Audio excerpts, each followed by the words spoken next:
If you were watching the stock market on Friday, you'll notice that almost all of the stock market indexes closed down or they closed on a negative number. And there's definitely some information going on here. And it was a little bit surprising, maybe to some folks, particularly because the jobs report was so strong. I mean, the jobs numbers really blew away analyst expectations, but markets still closed down. Why did that happen? Let's break it down. Let's talk about how that impacts equity markets and bond markets, the reason behind what happened, and what to expect in those two markets moving forward over the next few weeks. So, because the labor market actually did so well, so many jobs were added to the economy, it gave the Fed some form of reassurance that they don't need to lower rates as aggressively. Now, they lowered rates very aggressively at the tail end of 2024, really in the last quarter. Most folks, they thought they were going to do during their first rate cut in the fall, they thought they were going to do a 25 basis points cut. And the Fed actually turned around and said, we're going to do a 50 basis points cut. And then they even did another rate cut at the tail end of the year in the winter of 2024. So the Fed now having this data, seeing that inflation is still persisting, but the job market is still doing so well, there isn't as much of an argument for them to say, let's continue to lower rates. Now, if the job market was really weakening and payroll numbers were really low and unemployment started to tick up, then the Fed would say, wow, we really need to consider lowering rates here. We really have the data coming in that's telling us that we need to lower rates and really ease pressures on the economy right away. And we just didn't see that.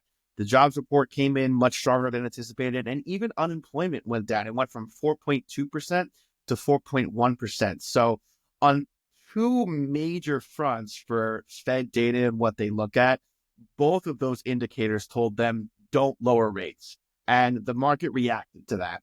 The market expects now that the Fed is only maybe going to lower rates once during 2025.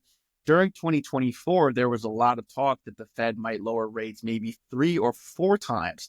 And now that's down by 75%, right? So they might only lower it by once for the year. So with that in mind, interest rates started to tick up. The Treasury yield started to tick up on Friday. And again, yields start to fall in really two ways. They start to fall when the Fed lowers rates, but they also start to fall in anticipation of the Fed lowering rates. But with the anticipation that the Fed may only lower rates once, and again, that's a might now. It's not even a guarantee that the Fed will lower rates. It's just maybe they will lower the rates one time during the year.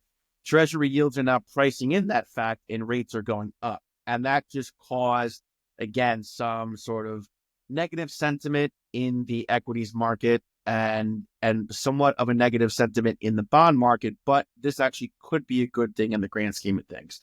So we've talked a little bit about what happened and why it happened. Let's talk about what that means for stock markets and bond markets over the next few weeks. So for stock markets, of course, the immediate impact is the markets were down. Now, what does this mean? Well, I personally don't think that we're entering a bear market. We talked a lot. If you watch some of my videos really toward the tail end of 2024 and my video last week, I firmly believe that the stock market is going to cool off this year. Not that it's going to do poorly, just that we're not going to see an S&P 500 return of 25%.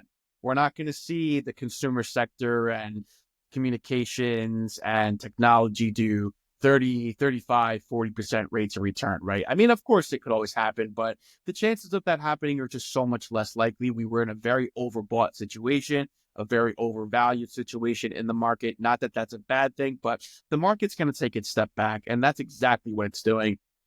All it was really waiting for was just some news to sort of give it that push to cool off a little bit. And that was the news that it received on Friday was the Fed is really going to probably lower rates maybe once, probably maybe we'll say maybe.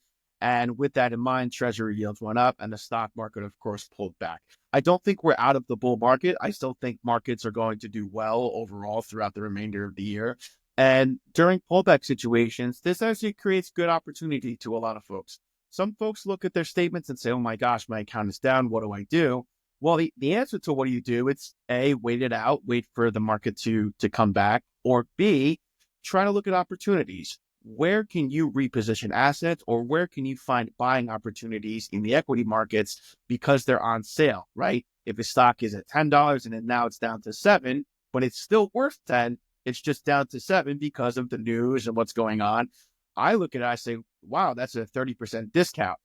If I go to the store, if I go to Macy's and I need a new suit or a new shirt, and I see my suit or shirt that I like on sale for 25, 30% versus maybe another brand or another shirt that looks very similar, I'm going to buy the cheaper suit because it's cheaper. And do I want to pay more money or less money for something? Right? We always want to pay less money for something. And that same rule of thumb applies in the stock market. So in the event that markets continue to pull back, it's just going to create buying opportunities for a lot of folks across the board. It's not a cause to panic, but it's actually a cause, I think, to be somewhat excited to find this opportunity. There really has not been much opportunity, especially in 2024. There were very few instances where the market pulled back significantly enough and long enough for us to find buying opportunities for clients. So that's about on the stock front. On the bond front, I think this just really strengthens the conversation that high grade corporate bonds are still going to be very attractive. These yields, you're still going to be able to find them. So if yields are continuing to push up, that means that higher yields are going to be made available for longer. And that's a really, really nice thing. Interest rates are eventually going to drop pretty much across the board. It's just taking the markets longer than a lot of people anticipated. Inflation has been really sticky, and the Fed has been really back and forth with a lot of their decision making. It's almost like they can't make up their minds. So with inflation being really sticky and the Fed having very much indecisiveness, this has created opportunity for higher yield bonds that can offer great income. Whether or not the price of the bonds go up or down, it doesn't matter. You can hold bonds until maturity, right? If you can lock in a bond paying 6 or 7%, then that's phenomenal income, and you don't have to sell that bond. If it's a 5-year bond, assuming it's not callable, you could hold that bond for 5 years and get your principal back at that point, even if the value of the bond might fluctuate over the life of the bond. If it goes up or it goes down, for someone looking to generate income or just generate additional yield in their portfolio, bond valuations, when you look at your statement and they're down, they're not so fun to look at. But if you remember that you can hold the bond until maturity, those valuations actually don't matter because you're going to get your money back once the bond matures and you've been able to collect a really nice yield on that bond for the life that you held that bond for, whether it's 3 years, 5 years, 10 years, whatever it might be. So again, I think there's a lot of opportunities. The market has pulled back. If you've been watching my videos, I've been saying the market is going to pull back. So we're at that point now where the market's pulled back. We were able to hit that one right on the money. And moving forward, I would just expect not as significant returns this year, but I still think there's a lot of opportunity for a lot of folks to be able to buy equities at a very discounted price, assuming the market pullback continues. And I think corporate bond is still going to be very attractive for a lot of folks. So if this is something you're thinking about, or if you have any questions, or you just want to understand a little bit about how your portfolio is allocated and what you can do to maybe take advantage of what's going on in the market today, you're always welcome to give us a call. You're always welcome to hop on our website. We publish a ton of articles as well. And actually tomorrow, we're going to be doing our 2025 outlook for the year. So a lot of great information and resources coming up. So thanks so much for tuning in today. I hope you stay warm, stay safe, and we'll talk next week.